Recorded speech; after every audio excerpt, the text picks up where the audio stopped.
Same artist, little further down the wall of the same chapel. We have a different story, however. It's the meeting of Joachim and Anna.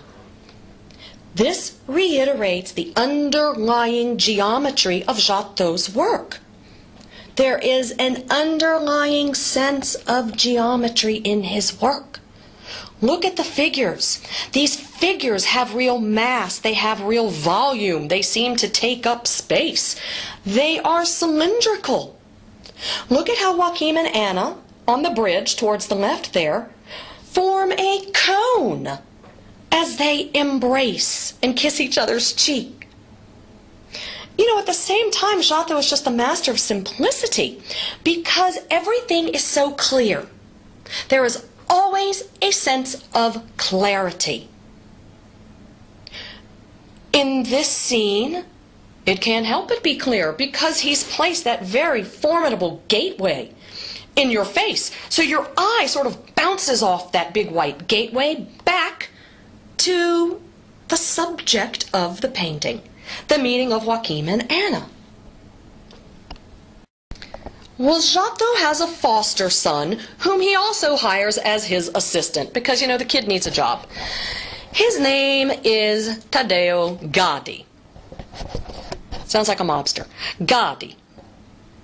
And Gaddi decides to paint the same subject matter, the meeting of Joachim and Anna, in a different chapel. You don't need to worry about the name of the chapel, but in case you've been to Florence and you just want to know, in case you're interested, it's the Church of Santa Croce, which is also in Florence, owned by a different family.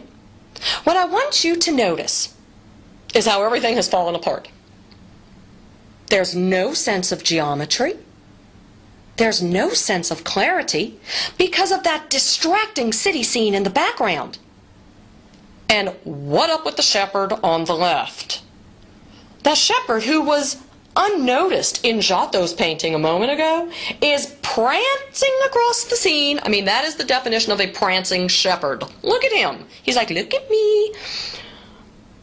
It's distracting. And the painting has just far too much detail.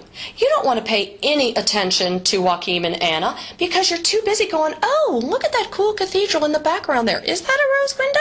Well, I think it is. Well, look at that apartment complex to the left. Well, that's neat. I wonder if they can open those windows. Look at all the crenellations in the foreground. I mean, you could spend 10 minutes in the background of that painting. It's too detailed. You get lost in it.